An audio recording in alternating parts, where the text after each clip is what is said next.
tudo bem? Estamos de volta aqui com o programa Pontuando, com um assunto falando sobre a sexualidade e a famosa geração Z.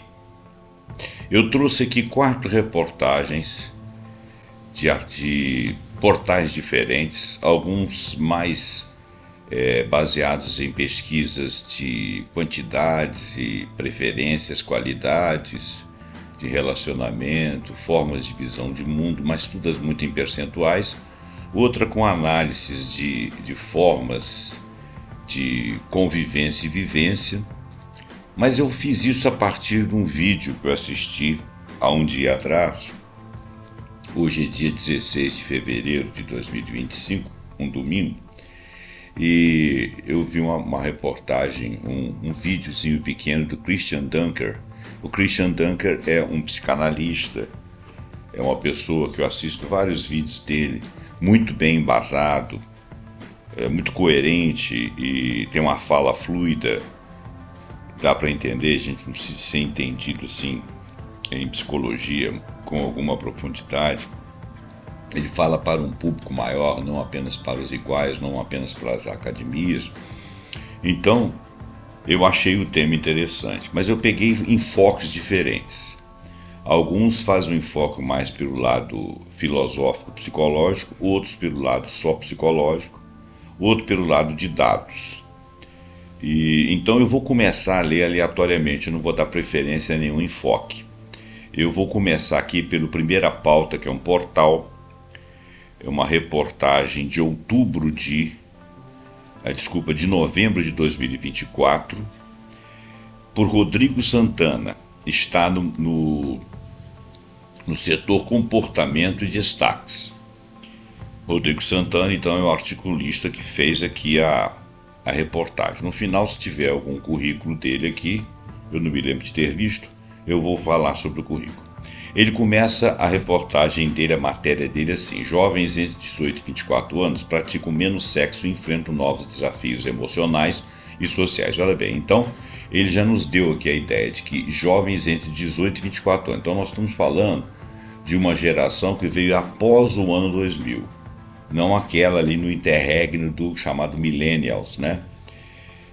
Que seriam aquelas da mudança do milênio. Apesar de que alguns defendem millennials como pessoas, uma geração diferenciada, não necessariamente uma geração Y, Z, ou X, alguma coisa assim. Eu não vou entrar nesse detalhe, não. Eu vou falar da geração em datação. Então, aquelas pouco anteriores à geração chamada Z, que foram chamados de millennials, alguns, tem um comportamento diferenciado em relação às questões sexuais. Então, olha bem, um fenômeno crescente tem chamado a atenção dos estudiosos e profissionais da saúde. Eles chamam isso de apagão sexual da geração Z. Olha bem, a palavra apagão sexual é uma palavra meio forte, né? E existem matérias a respeito disso desde 2022, talvez até anteriores. Então, olha bem, você falando de uma geração Z, que é uma geração que a partir do ano 2000, nós estamos agora em 2025, pessoas que estão saindo da adolescência, ou mais ou menos na adolescência, e para além dela, até 24, 25 anos, porque de 2000 para cá nós temos apenas 25 anos, quer dizer, essa geração que nasceu nesse interregno aí, que estão em vida adolescente ou já iniciando a vida adulta, estão praticando menos sexo. Isso está sendo chamado de apagão sexual. Talvez seja um termo mais forte para chamar a atenção das matérias ou para chamar a atenção dos vídeos, mas ela é feita em termos de comparação. Então, ela engloba os jovens nascidos entre 1997 e 2012, o que significa que eles teriam hoje em dia entre 25, 26, 27, 28 anos. Os que são mais adolescentes, 2012, quer dizer, estariam aí com 13, 14, 15 anos. Muito bem. Sendo essa geração a sucessora da geração Y e a geração Millennials, tá?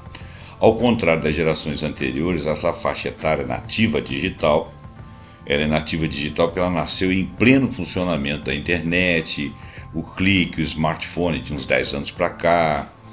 Quer dizer, é uma geração que realmente já nasceu na era da digitalidade, só foi crescendo à medida que eles foram crescendo. E convive com inúmeras telas, demonstra um distanciamento significativo do sexo, de acordo com as pesquisas, e reflete-se uma diminuição de interesse tanto na vida quanto na prática.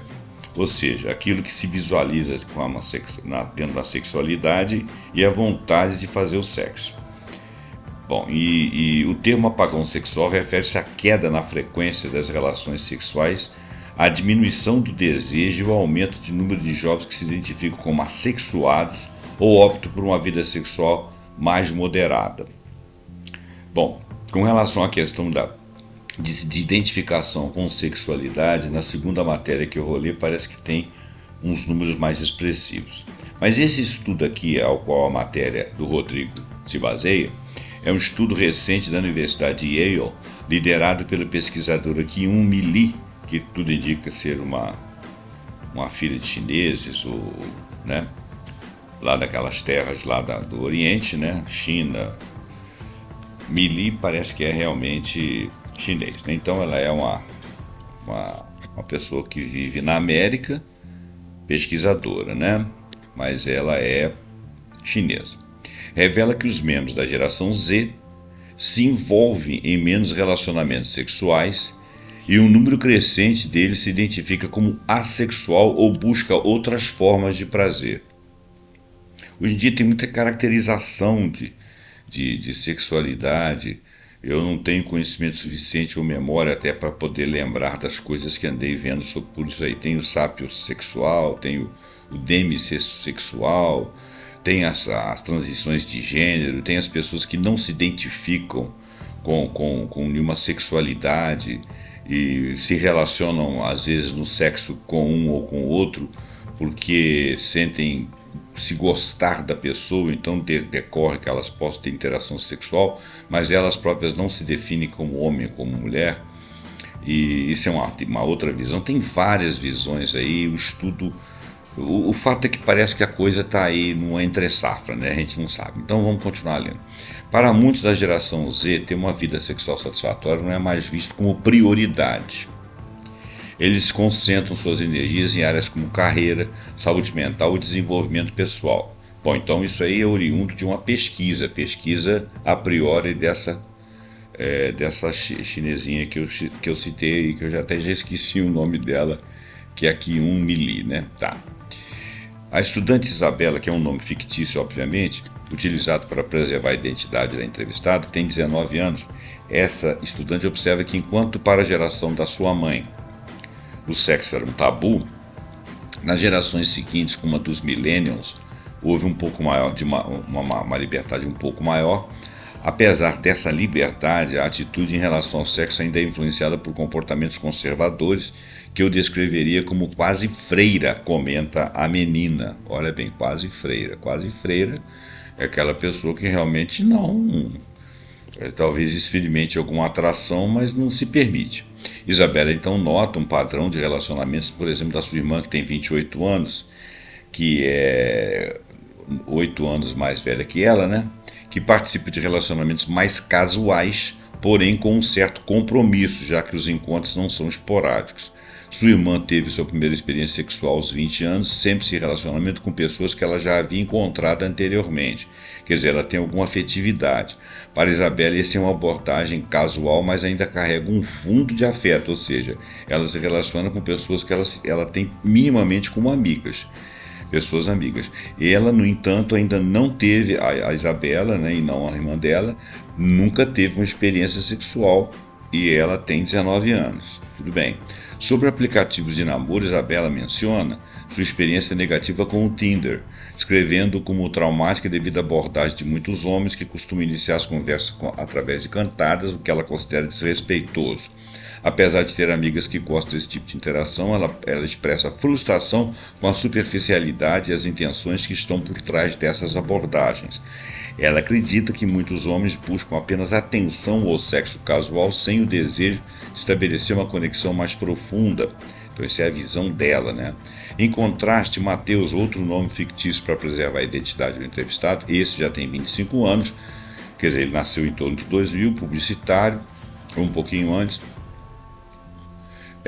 e fotógrafo. Acredita que pessoas das gerações anteriores estão mais maduras em relação à vida sexual. Essa terminologia que eu não entendi, porque as pessoas das questões anteriores são mais velhas que ele, né? Eu quero saber se ele está dizendo que na idade dele essas pessoas seriam mais maduras em relação à vida sexual. Isso não ficou claro aqui não. Para ele, como jovem gay, né, o sexo surgiu mais tarde devido à repressão familiar. Mateus vê a falta de interesse sexual como uma escolha consciente ou uma mudança de prioridades, mas que pode gerar consequências para a saúde mental, levando à sensação de isolamento emocional. Realmente. Nascido no interior, ele disse que nunca esteve em um relacionamento estável. Ele disse que se sente inseguro quanto à minha aparência, ou seja, talvez ele não se sinta bonito, atraente para homens ou para mulheres, mas como ele se disse gay, né? Para homens. Embora use aplicativos de relacionamento, ele confessa que está em um período de desintoxicação, quer dizer, não está olhando nem para isso. Ele diz o seguinte: eu consumia muito do meu tempo, usava aplicativos como Grindr, mas para saber quem estava ao meu redor do que exatamente para colocar em prática meus desejos, confessa ele. Ele é publicitário e fotógrafo, de 25 anos, quer dizer, ele não é nenhuma criança. Diferentemente da Isabela, Mateus compreende sua vida sexual de maneira mais definida, já tendo várias experiências e entender melhor seus desejos e parafilias. Parafilia é um termo que se refere a padrões de comportamento sexual que envolve objetos, situações, atividades incomuns como a principal fonte de excitação. Esse termo tem origem grega. Para significar além de, e filia, amor ou afinidade. Então ele teria afinidade para coisas além do habitual, vamos dizer assim, do normativo, né? Surgiu no campo da psicologia no século XX para descrever desvios em relação às normas sexuais convencionais. Fetichismo, alguma coisa assim. Isso não vem muito ao caso. Então, ele já teve várias experiências para entender melhor seus desejos e suas parafilias. Todo mundo tem algum tipo de parafilia e tal. Parece que é assim, né? Perspectiva psicológica e implicações emocionais é um subtítulo aqui.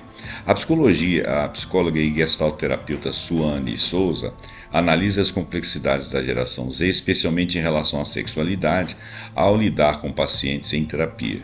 Ela destaca que muitos jovens não buscam experimentar ou sair de suas zonas de conforto, representando uma resistência às normatividades sociais, como heteronormatividade e a monogamia compulsória.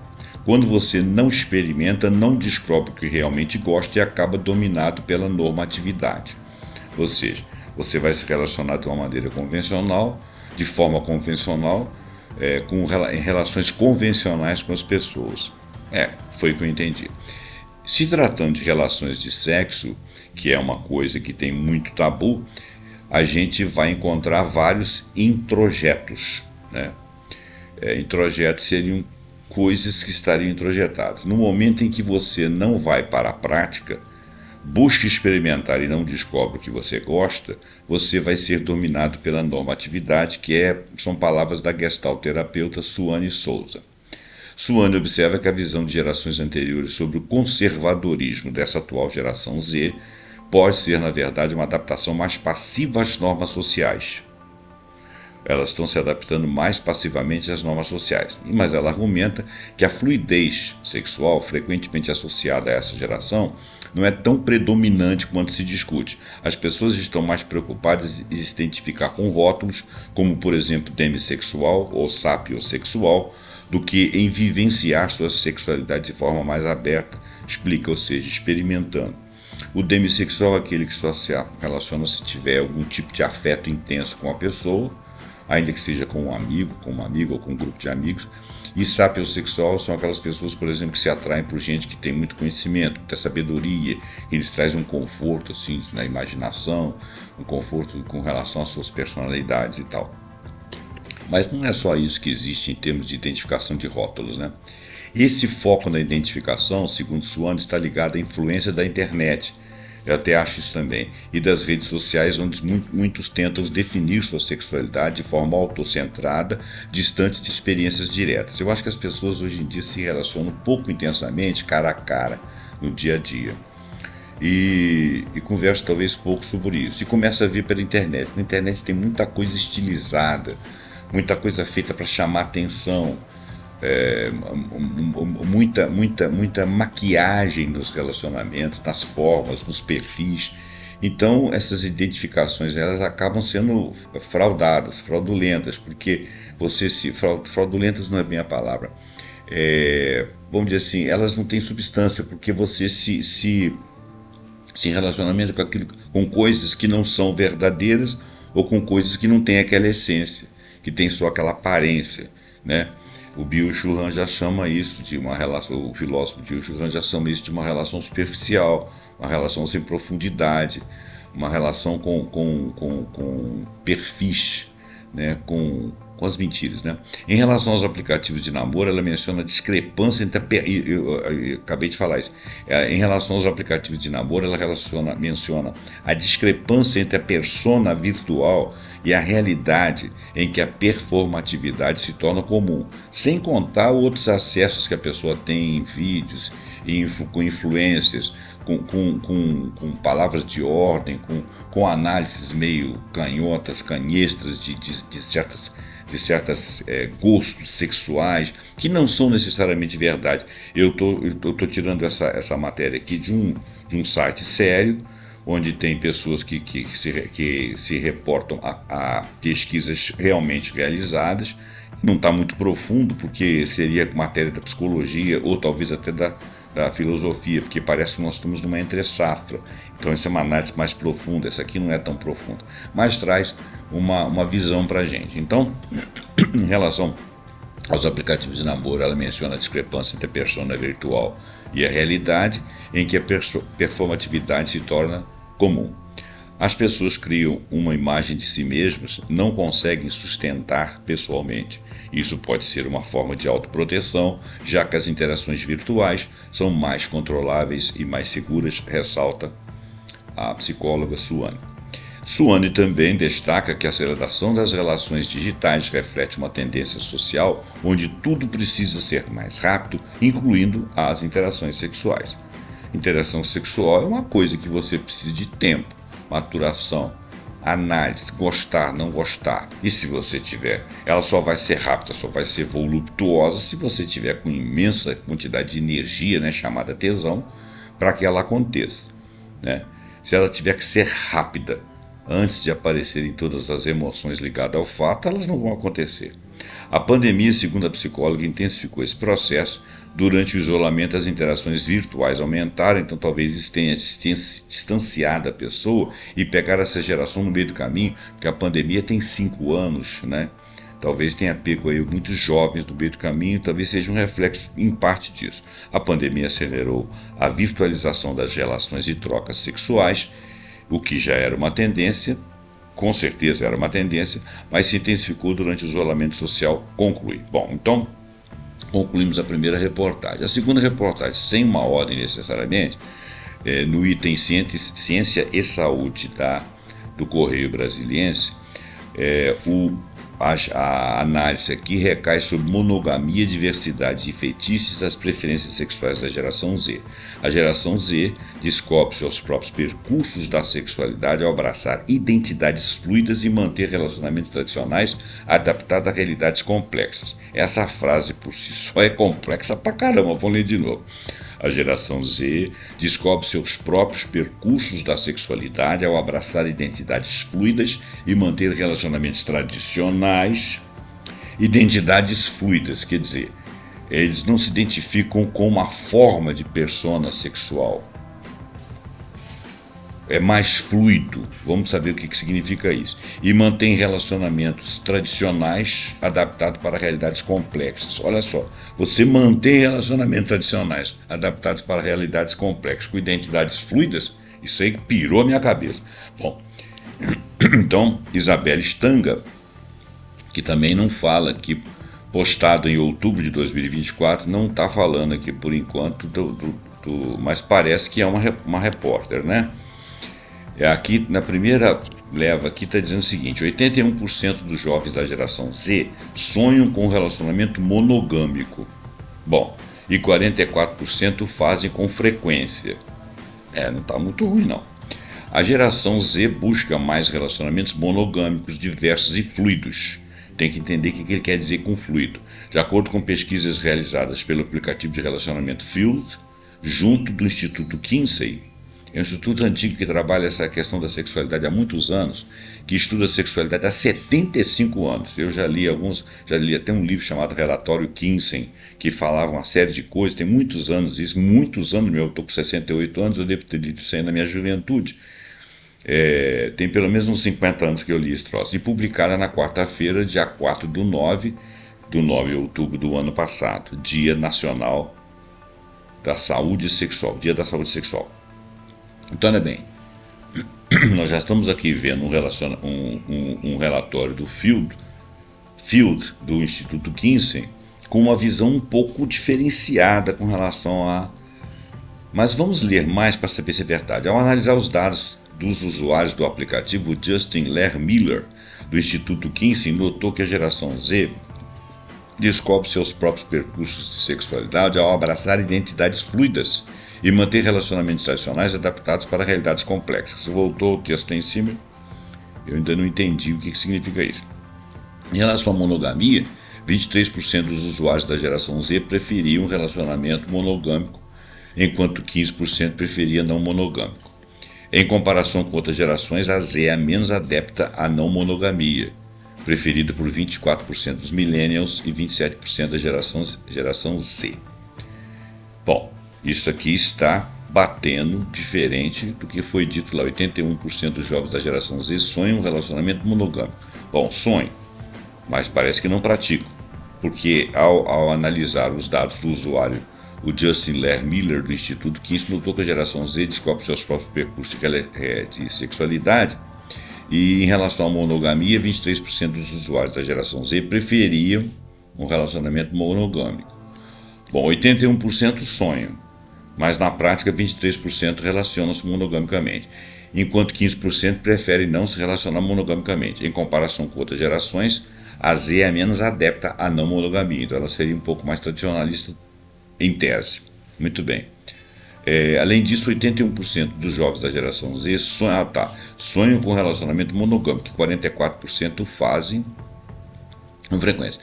Ele está dizendo aqui que 81% dos jovens gostariam de se relacionar com apenas uma pessoa, não necessariamente casar, né? E 44% deles conseguem fazer isso, quase o dobro das outras gerações, quer dizer, não estão tendo muitos parceiros, eles preferem a monogamia. Alguns conseguem praticar monogamia, outros não conseguem praticar. E, segundo os dados anteriores aqui, 23% da geração Z preferem relacionamento monogâmico. E alguns não conseguem. Tá? Agora está dando para entender, né? Mas 81%, ou seja, uma boa parte dessa totalidade, gostariam de ter. Mas alguns não conseguem, porque relaciona com um aqui, de repente perde a conexão, aí vai ter que transar com outro, quer dizer, então não foi monogâmico, mas era a expectativa deles. Então eles são um pouco mais tradicionalistas. Eles sonham com relacionamento monogâmico, 44%, faz quase o dobro das gerações anteriores. Por sua vez, 27% dos boomers preferem ter uma amizade colorida e apenas 12% buscam monogamia. Os boomers são um pessoal mais antigo, tá? Que já estão até meio parando de transar, né?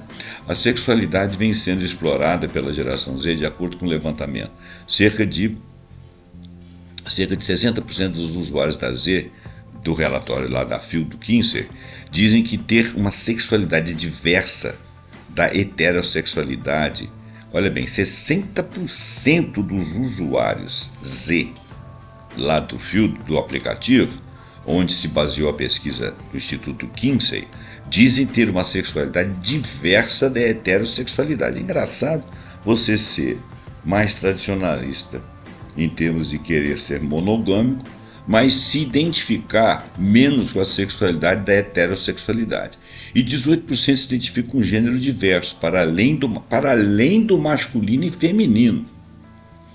Quer dizer, 60% dos usuários dizem que ter uma sexualidade diversa da heterossexualidade. 60% diversa da heterossexualidade. Então, a homossexualidade é além do masculino e feminino, ou seja, identificação, estranho, né?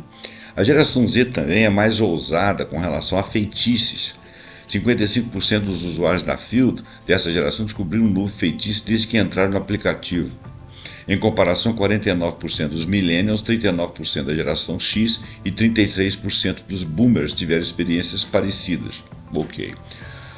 O BDSM, o bondage, não sei das quantas, laçado masoquista, se destaca entre os feitiços praticados pela geração Z. 56% dos usuários pertencentes a essa geração têm fantasias com a prática sexual, informa o relatório.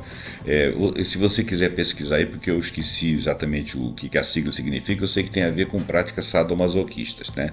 Não chega a ser coisas aterrorizantes, não. Mas o BDSM, deixa eu ler aqui só para deixar vocês mais... Estou procurando aqui na internet nesse momento.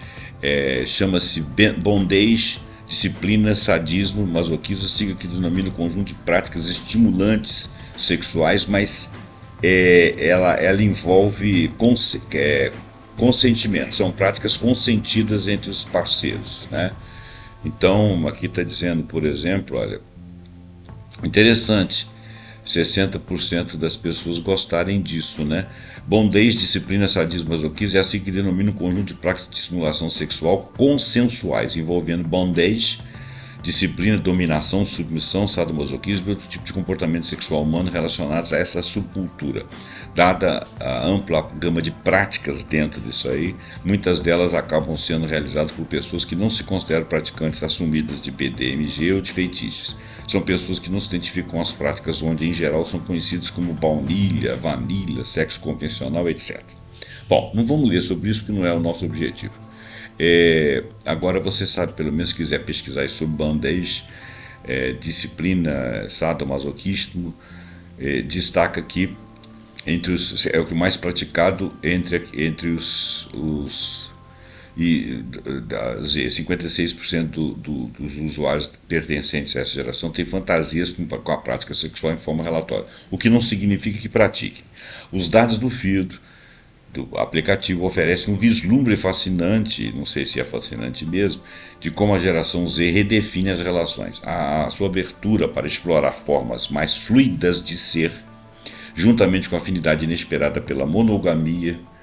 Olha bem, formas fluidas de ser, pode ser que eles tenham uma sexualidade diferenciada em relação às normas vigentes até agora, não digo normas, mas maneiras de se atribuir, que vem se atribuindo as normatividades, né, mais monogâmicos, ou seja, querem fazer uma série de coisas, mas com uma única pessoa. E tem afinidade com monogamia, não querem ficar trocando de parceiro. Sugere uma geração que está simultaneamente desafiando, mas abraçando a tradição. Olha só, eles dentro da tradição há desafio. Conclui Justin Lechmiller. Realmente uma coisa muito doida, né? Bom, agora nós vamos para ImpactSex, que é o Instituto Paulista de Sexualidade, uma matéria de outubro de 2024 do missivista aqui, o repórter Oswaldo Rodrigues Jr. Esse aqui está dizendo, ele é um psicoterapeuta sexual e de casais da ImpactSex. A ImpactSex, ela é um instituto aqui de sexualidade. Então, que bom que esse rapaz aqui não é apenas um repórter, se bem que não tem nada a ver, né? Grandes livros que eu li foram feitos com reportagens, matérias feitas por pessoas que não eram repórteres, né? Mas que publicavam. Muito bem. Então, nos últimos anos, muito se tem falado sobre a geração Z, geralmente composta por pessoas nascidas entre 1995 ou 97 até 2005 ou 2010. Embora existam variações nas datas, o conceito de gerações é uma classificação sociológica que ajuda a entender as realidades sociais. Nos Estados Unidos, essa categorização começou após a Segunda Guerra Mundial, quando o retorno dos soldados gerou um aumento no número de nascimentos, evento conhecido como Baby Boom, quer dizer, o boom dos bebês. Então é uma sociedade, é uma geração chamada Boomers, né, Baby Boomers. Essa divisão é útil para analisar comportamentos e tendências, mas quando aplicamos tais parâmetros a outros países como o Brasil, percebemos que as realidades sociais e históricas são bem diferentes. Olha bem, os Baby Boomers, eu sou de 1956, esses Baby Boomers seriam uma geração a partir de 1945. Então talvez eu esteja dentro da geração Boomers. A geração X é após a minha, não sei. O contexto brasileiro. No Brasil, alguns pesquisadores adotam classificações próprias. Alguns estudiosos, por exemplo, definem o século XX brasileiro em termos de gerações baseadas em eventos históricos específicos do país. Segundo essa perspectiva, o que é chamado de geração Z nos Estados Unidos poderia ser enquadrado no que se define aqui como geração 4.0 no Brasil, com pessoas hoje na faixa dos 40 anos. Isso destaca a necessidade de adaptar classificações estrangeiras à nossa realidade local. Além disso, as gerações não são delimitadas de forma muito rígida. Quando se afirma que a geração Z começa em 1995, por exemplo, algumas pessoas podem argumentar que ela já começou em 93 ou 98. Essas variações também se manifestam em diferentes contextos dentro de uma mesma cidade, onde grupos sociais têm acesso a experiências distintas. Por exemplo, na cidade de São Paulo, uma metrópole de 25 milhões de habitantes, o acesso a recursos e informações varia amplamente, o que afeta diretamente a formação de uma geração chamada Z. A internet e a sexualidade é um título. Um dos aspectos centrais da geração Z é o acesso à internet desde a infância, é verdade. Esses jovens cresceram com computadores e celulares, o que moldou sua maneira de se comunicar e de acessar informações. Um ponto relevante é o impacto desse acesso no desenvolvimento da sexualidade. Desde cedo eles tiveram contato não apenas com discussões sobre sexualidade, mas também com pornografia, o que influenciou profundamente suas percepções sobre relacionamentos e prazer. Esse contato precoce com a pornografia levou a uma geração que muitas vezes prefere a satisfação sexual solitária, mediada pela tecnologia, ao envolvimento em relacionamentos afetivos e sexuais ou sexuais. A internet oferece uma conveniência que os relacionamentos interpessoais, com todas as suas complexidades e exigências, não oferece. O acesso contínuo é fácil a vídeos explícitos, o acesso contínuo e fácil a vídeos explícitos pode, para muitos, parecer mais simples e até mesmo mais prazeroso do que lidar com as dificuldades e nuances de um relacionamento a dois. Até porque estaria no movimento de um clique, você enjoou, parou, acabou, né? Mas também é muito mais superficial, tem muito menos envolvimento, tem menos intensidade de prazer. Isso é uma opinião minha, né? Muito bem, a desigualdade de acesso e seus efeitos. Entretanto, nem todos os jovens brasileiros tiveram o mesmo nível de acesso à internet, isso é óbvio.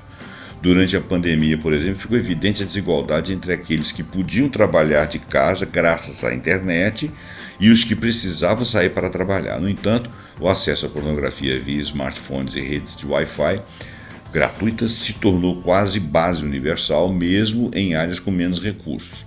Isso é mais ou menos verdade.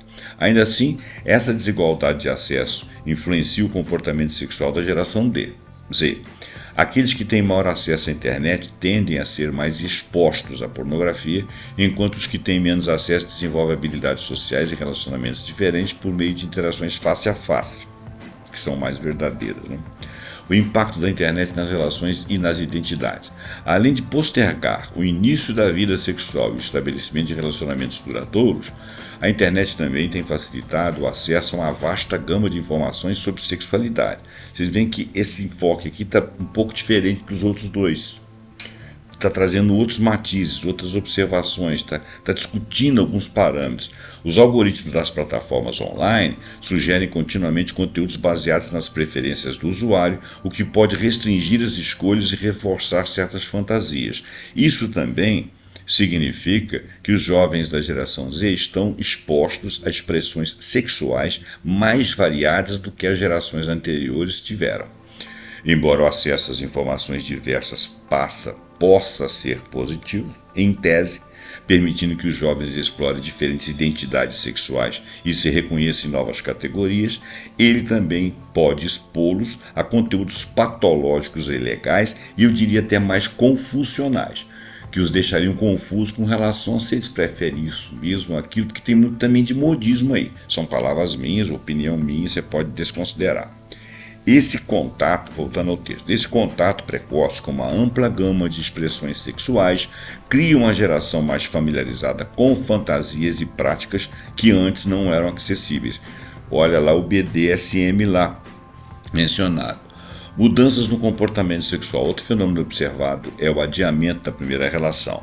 Se há 30 anos os jovens começavam sua vida sexual em torno de 15 anos, hoje muitos jovens da geração Z só iniciam essa fase em torno de 18 a 19 anos e alguns só começam aos 22, sem terem tido uma experiência sexual.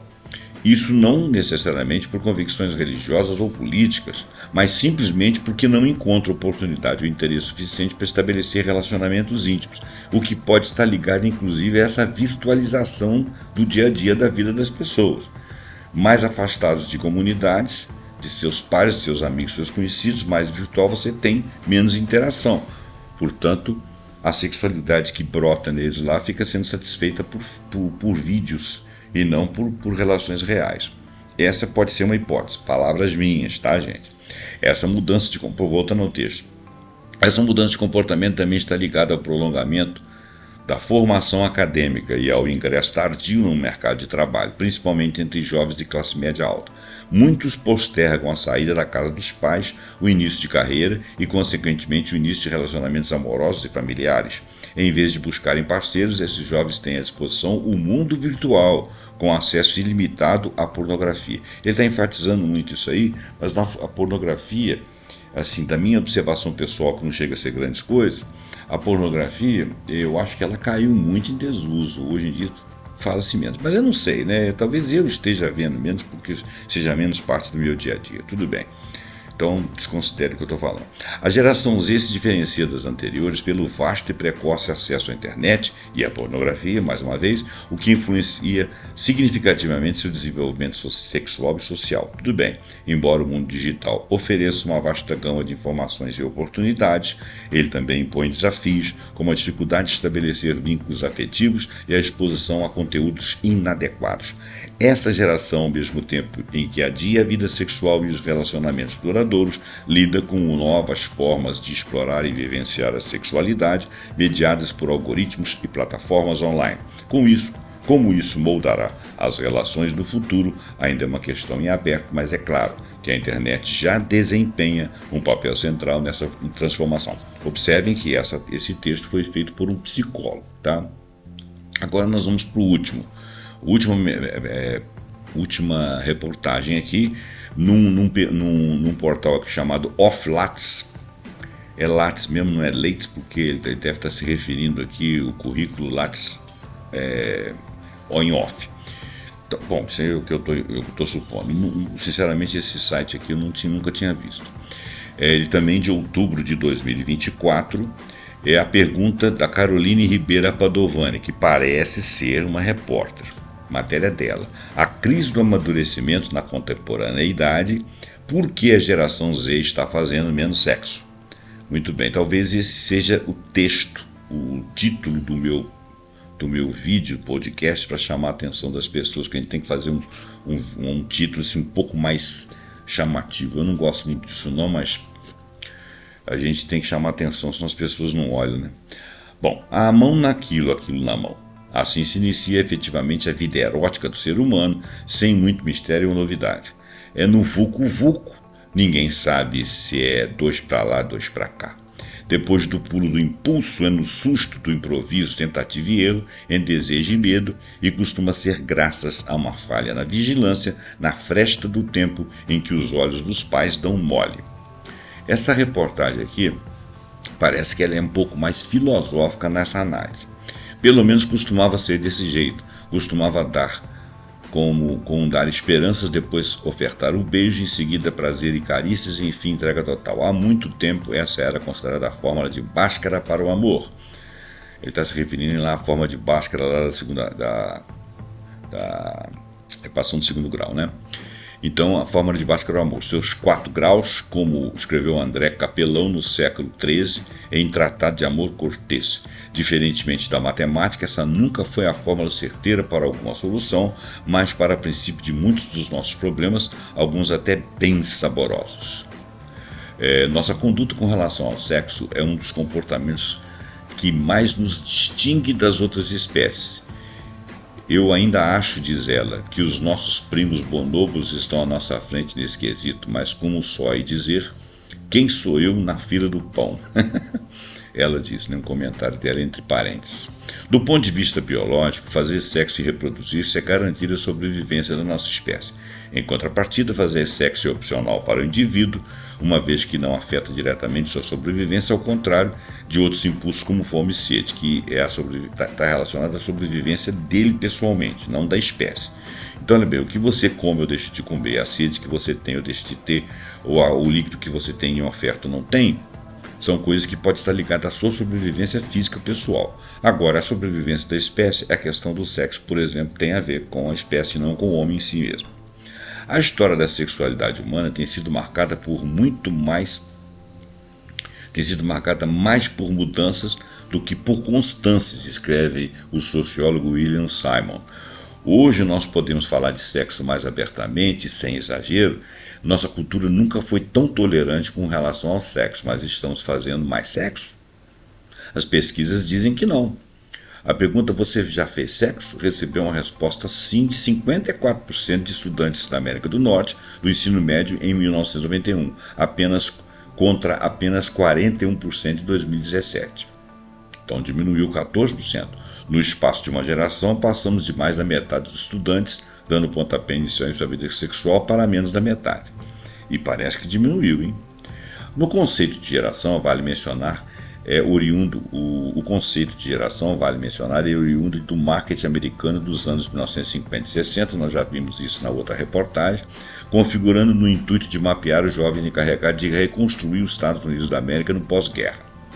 O conceito acabou migrando para a sociologia, antropologia, economia, psicologia e mesmo para a filosofia, virando uma ferramenta de análise do mundo contemporâneo, diz aí o tal de Pondé, que é um filósofo, prefácio do livro Aigen. Muito bem, vamos lá. Então, em 1995 veio a geração Z. 95, 93, 98. É a primeira geração nascida em um ambiente completamente digital, fato. Essa pesquisa é para traçar o perfil desses jovens. Em pesquisa, para traçar o perfil desses jovens, a psicóloga Jean Twenge, em 2018, identificou que em relação às gerações anteriores, a geração Z, ou a Gen, acho que é assim que fala, adia o amadurecimento, sofre mais mentalmente e tem mais medo do sexo. Interessante. Adultar é chato. Essa é a mensagem introjetada pela geração Z e por alguns adultos. Convenhamos, sexo é coisa de adulto. Não sei. E ser adulto é ter responsabilidades. Tá. Só que olhando os pais desses jovens, a conclusão de que ser adulto é chato porque dá trabalho demais tem até respaldo. Pais paranoicos e que não tombam as pálpebras por instante sequer, porque não confiam nem neles próprios, hipervigilantes, estão tão dedicados a fazer filhos melhores para um mercado cada vez mais competitivo que as crianças acabam viciadas em atenção parental.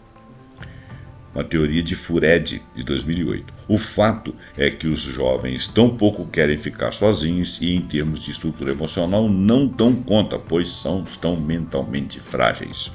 Os índices de depressão e ansiedade dispararam desde 2011. Cresce a todo momento o número de crianças diagnosticadas com uma doença psiquiátrica, afirma Fured. Verdade que a oferta do catálogo de doenças também aumentou, né? Nós até tivemos um título sobre isso aí, que dizia o seguinte: será que tudo que existe ali é transtorno mesmo diagnosticado? Será que tudo tem que ser remediado com remédios, com psicofármacos ou com fármacos? Será que é verdade, né? Tudo pode ser. Será que não são problemas sociais ou de outra natureza? Então, ele quase que está dizendo isso aqui. Verdade que a oferta do catálogo aumentou. Bom, em 1952 havia 106 categorias diagnósticas do DSM-1, que é o Manual Americano de Estatística de Transtornos Mentais. Já em 2013, essa quinta edição, o DSM-5, passou para mais de 300 categorias. Nos reporta a minha reportagem feita, lida lá, num pontuando aí para trás. Ou seja, o número praticamente triplicou. Como disse o psiquiatra infantil Francisco Assunção Júnior em um simpósio recente, logo vamos funcionar igual o alienista de Machado de Assis, ou seja, com exceção do psiquiatra e do psicólogo, todo mundo é doido. Legal. A libido moderna também não anda bem das pernas, parece que está funcionando no volume morto. Volume morto é aquele volume quando você tem um recipiente, né, que você faz uso de água, né? É um lugar qualquer em que, né, da sua cidade aqui, que você tem um reservatório para doar, tirar a água para a cidade, né? Tá me faltando palavras, desculpa. E abastecer a cidade, e quando ela chega num volume morto, o volume morto é um volume abaixo do qual você não deve retirar, porque além das impurezas, né, depois para você preencher ele é abaixo da entrada. Volume morto é aquele volume que está sempre ali, né? Você nem consegue retirar ele dali, que ele é o volume abaixo da saída, né? Esse é o volume morto. Então, quando você chega no volume morto, quer dizer, você chegou no zero, não é isso? E o volume morto é mantido exatamente por causa da quantidade de coisas que ficam ali depositadas. Muito bem. A libido moderna, então, anda no volume morto. Pressão econômica, privação de sono, ansiedade, estrógenos ambientais liderados por plásticos, redução de níveis de testosterona, pornografia digital, obesidade, preocupação com o rótulo de assédio, amplo uso de antidepressivos. A lista vai longe. A libido moderna não tem um minuto de sossego. Nem um indivíduo empreendedor de si mesmo, ávido consumidor de bens e significados, encontra ele mesmo nenhum segundo de paz. Hoje, todo mundo se posiciona como consumidor diante da vida. Mas erotismo é consumível? O erotismo, segundo o escritor francês Georges Bataille, uma matéria de 2014, dá-se entre dois polos, o do interdito e o da transgressão. O mundo do interdito é o mundo do trabalho, da identidade, da conservação, é o domínio da utilidade. A transgressão é a experiência do pecado, é o ápice do humano, é o domínio do inútil. O erotismo é um gasto inútil de energia e, consequentemente, erotismo atrapalha o trabalho. Caraca! Portanto, podemos supor que o maior terror do hipercapitalismo seria uma orgia, porque é muita gente que não está trabalhando e, portanto, não está comprando. Nem só o capitalismo teme o erotismo. Não é só ele que teme. O sexo é um jogo muito arriscado. É o sexo que perturba nossas vidas naturalmente ordenadas. Matéria de Roth, que deve ser um psicólogo. Sexo envolve riscos. Não podemos esquecer que o homem civilizado trocou uma parcela de suas possibilidades de felicidade por uma parcela de segurança, diz Freud. Acontece que para o homem não basta estar seguro, ele precisa se sentir seguro. E sexo gera ansiedade. Então ele está seguro, mas ele se sente seguro? E temos uma geração de jovens mais inseguros, fisicamente mais vulneráveis mentalmente. Além de muito preocupados com o corpo exposto nas redes, é importante lembrar que o sexo é a ação decisiva do desnudamento. É importante lembrar que no sexo, a ação decisiva é o desnudamento. Desnudamento em vários sentidos, mas vamos lá. Todo jovem sofre eventualmente com relação ao próprio corpo. Como quem fica sem roupa, sem filtro, sem edição, sem legenda inteligente. Como é que faz isso? Você fica sem roupa, sem filtro, sem edição, sem legenda inteligente, ou seja, você está realmente desnudo, sem nenhum aparato ali dado pela virtualidade, já que essa geração é a geração da virtualidade digital. Ele está sem filtro, está sem edição, está sem legenda, está sem roupa. E pior, sem PROCON, ou seja, sem ter a quem reclamar. É o bicho indefeso no descampado. Mas afinal, essa não é a condição humana? A sexualidade é inseparável do nosso paradoxo existencial, o dualismo da natureza humana, Becker. Becker foi quem mencionou isso. Somos assim, metade bicho, metade símbolo. Resultado, nós somos um animal hiperansioso que inventa constantemente razões para aumentar sua ansiedade, diz Becker. Ernest Becker escreveu que o que realmente incomoda as pessoas é a incongruência, a vida tal como ela é. Para ele, nossas angústias são angústias de vida e morte, o sexo faz parte do corpo e o corpo é da morte. Para que adultecer? Se adultecer é envelhecer, e envelhecer é se aproximar do limite final, que é a morte. Melhor deixar para depois. Ironicamente, apesar de se evitar intimidade, esses jovens dizem querer um relacionamento duradouro no futuro. Relacionamento este que certamente os espera em suas fantasias, na prateleira de um supermercado, com um extenso rótulo descrevendo todos os componentes, projetos, metas de curto e médio prazo, ideologias e, óbvio, com selo de troca. Lembra lá do Procon. Para Byung-Chul Han, em 2017, disse Ernest Becker em 2019, a depressão é uma forma de se evitar o ônus das responsabilidades. Assim, é mais negócio não ter oportunidades nem procurar por elas, o que é o mesmo que evitar ter autonomia. No entanto, a vida erótica não é terceirizável. O erotismo é uma ousadia individual e é a aprovação da vida até a morte. É uma exuberância da vida, já diz Bataille em 2014. Portanto, o erotismo é arriscado, requer coragem. Em As Obras do Amor, de 2013, o filósofo e teólogo dinamarquês Søren Kierkegaard escreveu que o amor se conhece pelos frutos. Parece que agora quem deveria regar a árvore não quer encher o balde, ou tem até mesmo medo da árvore. Ou será que estamos numa geração de entre-safra? Gente, eu acho que nós ficamos aí com várias visões, né? Os textos foram muito interessantes, é um início de análise, não é nada conclusivo, né? Não podemos concluir por nada. Eu vou terminar porque já estamos muito próximos de 1 hora de vídeo.